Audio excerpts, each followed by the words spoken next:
Attorney Ricky Tumutorgo, nagtataguyod ng katotohanan, nakikipaglaban para sa bayan.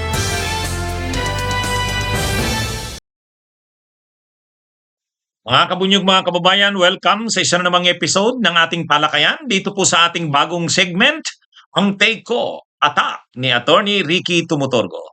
Ito po ang aking bagong segment na ito. Marami po kasi sa tuwing may mga maiinit na issue at kaganapan sa ating bayan, ang dami kong messages na tatanggap. Attorney, anong take mo dito sa issue na to? Dito sa pangyayari na to? Kaya gumawa na lang ako ng regular na segment. Napapanood nyo po dito sa Attorney Ricky Tumutorgo YouTube channel. Kung hindi pa kayo nakasubscribe, subscribe na po kayo.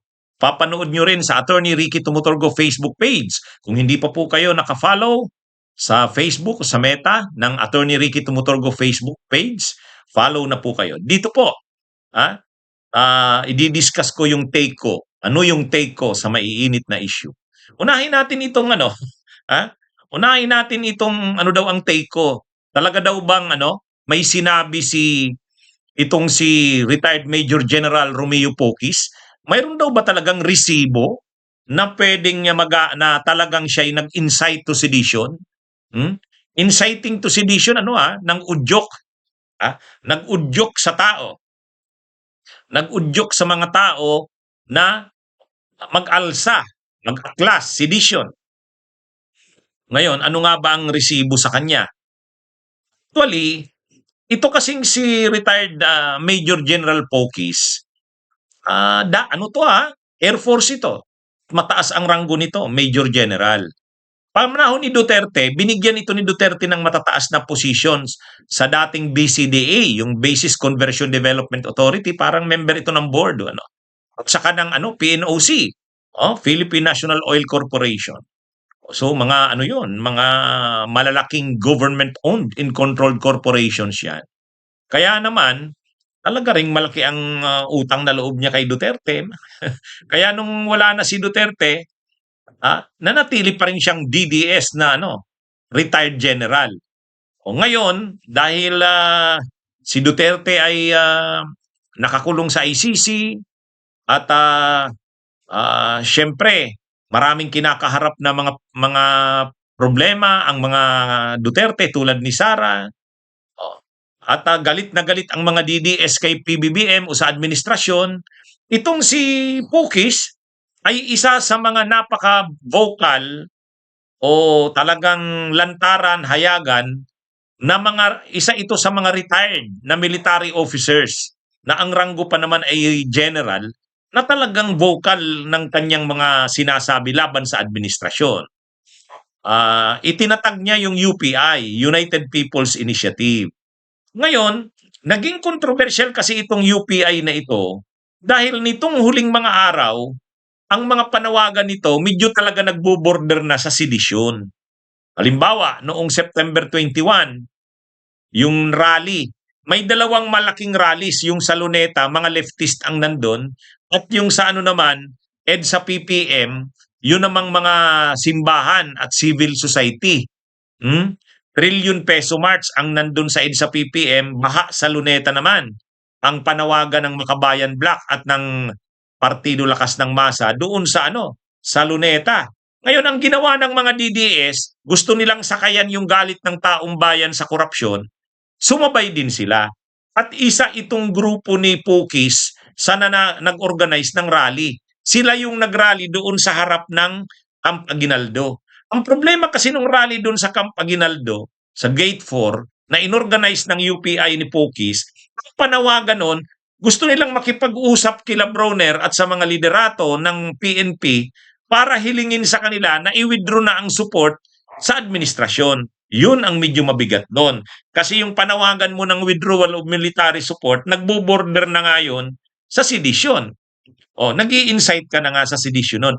Pero, ang nakita ko, ang napanood ko na statement o mga salita ni Pocis na talagang siya'y nag-i-incite to sedition, nung tinanong kasi siya, kayo po ba talaga ay sa tingin niyo po ba talaga kayo, nag-incite kayo to ng sedition? Ang paliwanag niya, hindi naman ako nag-i-incite ng sedition. Nananawagan lang naman ako na sugpuin ang korupsyon. Maliban na manawagan laban sa korupsyon. Yun ang lagi niyang sinasabi. Ah, Sabi niya, wala akong alam na nanawagan ako ng sedisyon. Hindi. Hindi ako nanawagan sa tao na mag-aklas, mag-alsa. Yun ang sabi niya. Ang kinikriticize niya daw ang korupsyon. Pero yung mag-alsa daw sa gobyerno, wala daw siyang ganung panawagan. Yun ang sabi niya sa isang interview sa kanya matapos siyang maaresto. Pero sa totoo mayroon siyang sinabi. Ito 'yon, ito yung sinabi niya, 'no? Ang sinabi niya ay, ang sabi niya kasi, ah, ano na daw, wala ng tiwala ang tao sa gobyernong ito, 'yan, gano'n yung ano niya. Galit na ang tao sa sobrang korupsyon, kaya nananawagan daw sila sa pamunuan ng AFP kila General Bronner at sa pamunuan ng PNP, ng pulisya. Nananawagan daw sila. Yun ang sinasabi niya on stage na may mic. Ibig sabihin, on stage, may mic, maraming tao, naka-live stream, may media pa siguro nagko-cover. Ibig sabihin, public. At ang sabi niya doon, nito ni retired Major General Pukis, mag-withdraw na kayo ng inyong support dito sa bangag at magnanakaw na administrasyon. Yan, ganun yun. Ganun yung pagkakasabi niya. Mag-withdraw na ng military support at police support.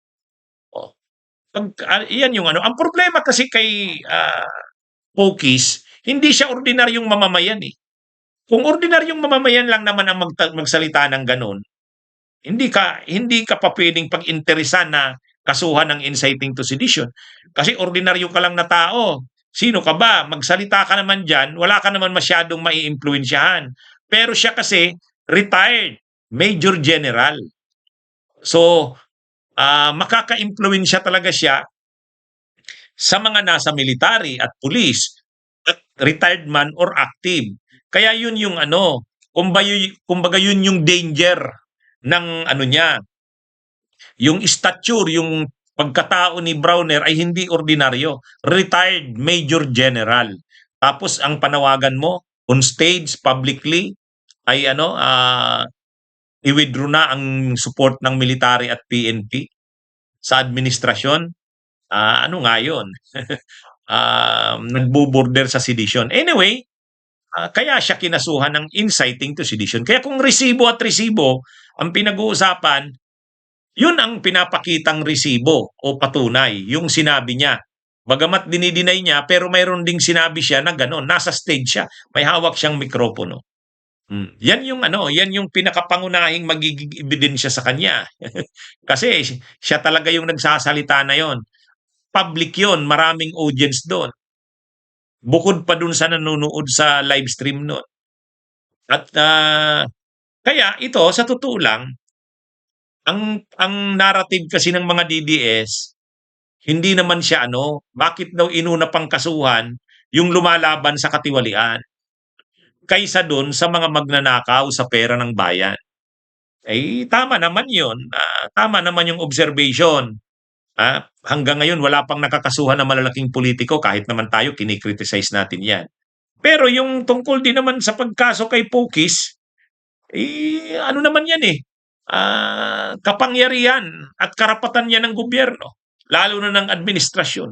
Kung sa tingin ng administrasyon ay ano sila, kailangan nilang ano ito, kaagad-agad aksyonan, kasuhan dahil baka lumagana pa ang mga panawagan niya, dumating ang panahon na magkaroon na ng danger. Kumbaga, nip in the bud, kitlin sa usbong pa lang. Kasi pag lumaki yan, lumakas yung panawagan niya na yan, marami siyang mapaniwala sa kanyang panawagan ng pag-aaklas. Karapatan din naman ng gobyerno yan. Kaya, actually, dapat kasuhan yung mga magnanakaw. Pero yung mga tulad din ng ginagawa nila Pukis na parang nagbo-border na sa sedition, kaso karapatan din ng gobyernong kasuhan sila, usigin sila sa ganyan. Kaya hindi naman kailangan na ang kasuhan yung magnanakaw tapos yung mga tulad nila Pukis, hindi. Ganon din sila Kiko Barsaga. Marami na ring mga panawagan sila Kiko Barsaga na nagbo-border din sa sedition. Kaya hindi naman ito usapin na kasuhan yung mga magnanakaw pero sila hindi. Tsaka kahit naman siya retired Major General, hindi ibig sabihin na hindi ka nakakasuhan sa sinasabi mo dahil lang retired general ka. Lalo kang ang dapat mabigat yung pananagutan mo.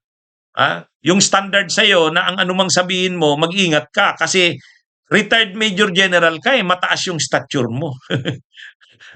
Pwede mas makaka-impluwensya ka sa tao kaysa sa ordinaryong tao.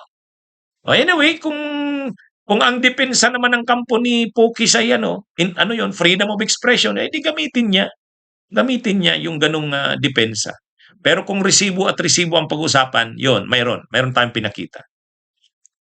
Ito, ididisband na daw ang ICI sa February 1. Ito yung sabi ni Amy Marcos. Ayon kay Amy Marcos, ibig sabihin ng ididisband, isasarado na, magpo-fold up na. Kasi sa totoo lang naman, wala nang natitira sa ICI ngayon. At ano na lang, yung chairman na lang. Ang ICI kasi nang binuo ito, 3 members ito. Isang chairman, 2 members ng komisyon o tinatawag commissioners. Kasi komisyon yan Independent Commission for Infrastructure. So yung 2 commissioners, si dating DPWH Secretary Babe Singson, nag-resign na. Effective December 15. Yung isa pa, na member din, commissioner, galing sa Sisip Gores Invilayo, auditor, CPA, nag-resign na rin, effective December 31. So yung 3 members na ICI, isa na lang natitira, yung chairman, si Andres Reyes. Pwede pa bang mag-function na iisa na lang? Sabi, tuloy daw ang investigasyon kahit iisa na. Kaya lang, napakapangit na sa tindi ng korupsyon na nangyayari sa bayan natin, ang dapat sana, ang binuong komisyon tulad nito,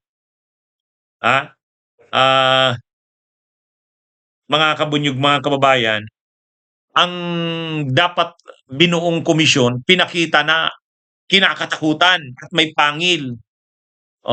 Kumbaga, napakalala ng korupsyon na nakita ng mamamayang Pilipino. Dapat ang katapat niyan, isang makapangyarihan na body, o kung komisyon yan, di komisyon. Yung isang body na kinakatakutan dahil may pangil at matapang at seryoso. Ayan nangyari ngayon. Sa halip na katakutan, kinakantsawan. Parang kinakantsawan dahil wala nang ang natirang isa na lang yung chairman, si Andres Reyes. Paano ba yan? Pangalawa, maraming nagsasabi, sabi nga ng iba, wala na yan, isarado nyo na lang yung ICI na yan. Yun ang sabi. Kasi wala na nga Ang tanong, mag-a-appoint pa ba si PBBM ng dagdag na 2 commissioners? Napapalit dun sa 2 nag-resign. Ako sa tingin ko lang, kung akong tatanungin nyo, kailangang mag-appoint. Kasi, kailangan ng ICI Yung mga nagsasabing hindi kailangan ng ICI dahil nandiyan naman ang ombudsman, iba naman ang role ng ombudsman sa ICI Yung pag-iimbestiga, investigation ng mga katiwalian, totoo, trabaho yan ng ombudsman. Trabaho yan. May investigative powers ang ombudsman Mayroon ding investigative powers ang NBI. Mayroon yan. Pero sa tindi kasi ng korupsyon na nangyari, sa tindi, lawak, lalim, mas kaya nakita yung pangangailangan na magbuo ng special na body na nakatutok diyan sa investigation. Ito na yung ICI. Kaya tama lang yun. Kasi yung Senado, may investigation yan. Pero in aid of legislation, yung Senate Blue Ribbon, ganon din yun sa House, yung Infrastructure Committee doon. Hindi naman pwedeng tumutok sa investigation ang Blue Ribbon kasi hindi niya trabaho ang investigation talaga Ang main talaga sa kanya ay legislation. Kung mayroon man siyang investigation in aid of legislation, kung may lumabas doon sa kanilang investigation ng Blue Ribbon ni Lacson, ipapasa niya yan sa ICI para magsagawa ng further investigation, magpalalim pa. Ngayon, bakit hindi na lang kasi sa ombudsman ipasa? Pag pinasa mo sa ombudsman, O di ombudsman ngayon yung magsasagawa ng investigasyon, mas matrabahong masyado. Case build up yan. Maganda makatutok na yung ombudsman sa preliminary investigation at saka sa pag-prosecute ng mga kaso. Mahirap matrabaho itong prosecution ng mga kaso. Kasi once na i-file mo yan, maghihiring na yan, ombudsman yan. Yung pag-aaral ng mga kaso, kung ano ba talagang dapat ikaso, sino-sinong dapat kasuhan, ombudsman din yan. Matrabaho din yan. Bagamat mag-hire ng dagdag na mga tao ang ombudsman, matrabaho. Kaya nga, itong ginagawa sana ng ICI, nagko-complement, tumutulong sa ombudsman. Kapag nakapag-imbestiga na yung ICI, pinapasa na ngayon sa ombudsman. Ang investigation ng ombudsman, hindi fact-finding, kundi preliminary investigation na sa kayong DOJ. Ibig sabihin, papadalhan mo na ng kopya yung mga akusado, yung mga respondents, para magpaliwanag sila ng side nila, counter affidavit nila. Matrabaho din yun. Kaya, kailangan sana ang ICI. Kaya lang, yun na nga eh. Ang problema kasi nung simula't simula pa lang, ni hindi nga binigyan ng sapat na pondo. Kaya nga sabi ni Babe Singson, dinala niya pa daw yung printer niya. At tapos nagpaluwal pa daw sila ng pondo para lang may magamit. Sabi, nakakalungkot. Sa part sana ng administrasyon, mayor na kampanya niya yung anti-corruption tapos hindi niya bibigyan ng pondo. Nagbigay ng pondo yata, late na eh. Tapos ngayon, ito pang mga commissioners, yung commitment hindi ganun kalalim. Yung si Rosana Fajardo, yung auditor na galing si Sip Goris Inbilayo, ang sabi niya, nagawa ko na yung part ko. Paano mo naman nasabing nagawa niya na yung part niya? Hindi pa naman tapos ang ICI. Ibig sabihin, mayroon lang specific task na binigay sa kanya, in-appoint siya para lang sa specific task na yon. Hindi naman yun eh. Hindi yun. In-appoint siya bilang commissioner. Hindi ibig sabihin, hindi lang dahil yung personal na task na naka-assign sa kanya. Anyway, dapat ituloy pa ang ICI. Kung hindi man matutuloy itong ICI, bilisan na yung pagbubuo ng permanent ng anti-corruption body. Ay di ba mayroon ng inisponsoran na batas, na panukalang batas sila Ila de Lima at sila Chel Jokno, tsaka Makabayan Black. Yung anong tawag doon? Independent Commission. Basta Independent Commission, ano yun din yan, so for infrastructure. O against infrastructure corruption, yung mga ganon. Mayroon na yon. At yun ay may pangil. Yun ay batas talaga ang nag-create, hindi tulad ng ICI na executive order lang ng presidente. Ito batas, kung makalusot na yun sa Kamara. Kaya dapat paspasan na yun. Ganon din sa Senado, may counterpart bill noon si Kiko Pangilinan. Dapat paspasan na yun. Pagkapasa ng Senado, pagkapasa ng Kamara, kung mayroong magkakaibang version, ayusin sa conference committee, BICAM, o ayusin nila yan para magkaroon na ng reconciled na version at maapruba na ng presidente. Pag naaprubahan na yan ng presidente, mabubuo na yan, permanent body na yan. Mayroon yang pangil, mayroon yang pondo dahil created by law. Yan na ang gawin. Pero yung sasabihin parang wala nang hindi na nakikitang kailangan yan, mukhang ang ayaw sa ganyan yung mga tatamaan.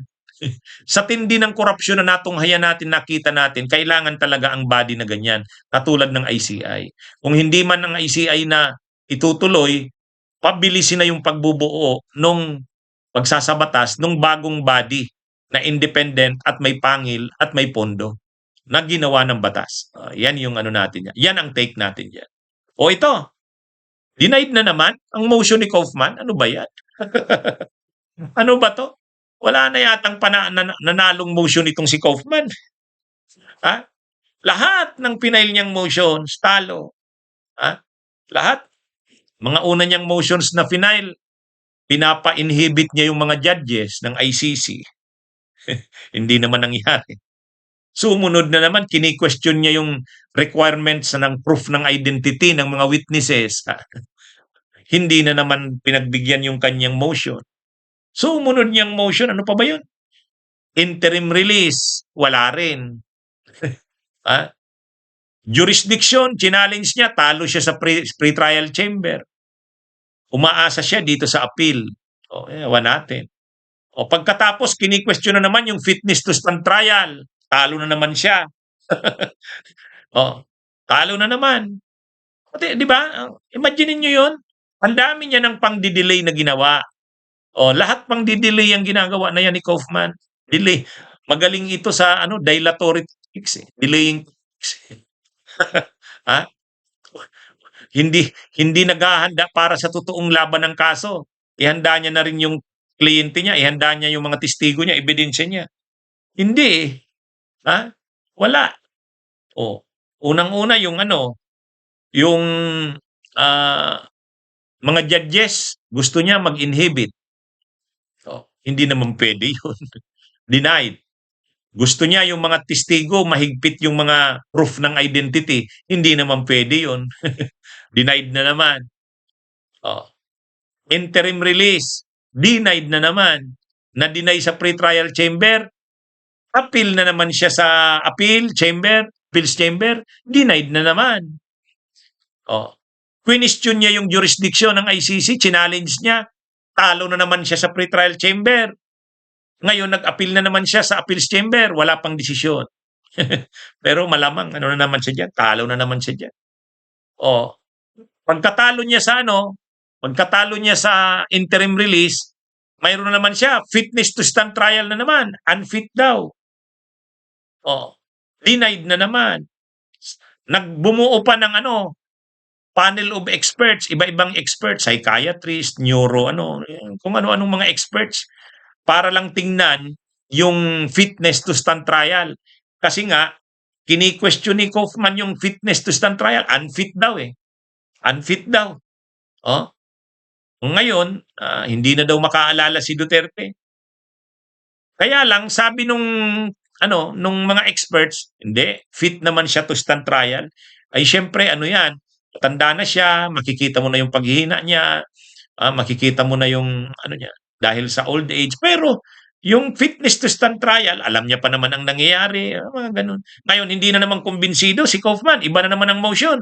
Ang motion niya na naman, i-disclose, ilabas daw ng korte, ng pre-trial chamber, payagan ng pre-trial chamber, na yung communications ng mga experts na nag-test kay Duterte kung fit ito to stand trial, at saka yung registry, yung office of the registry, at saka yung mga experts, yung kanilang communication ay i-disclose.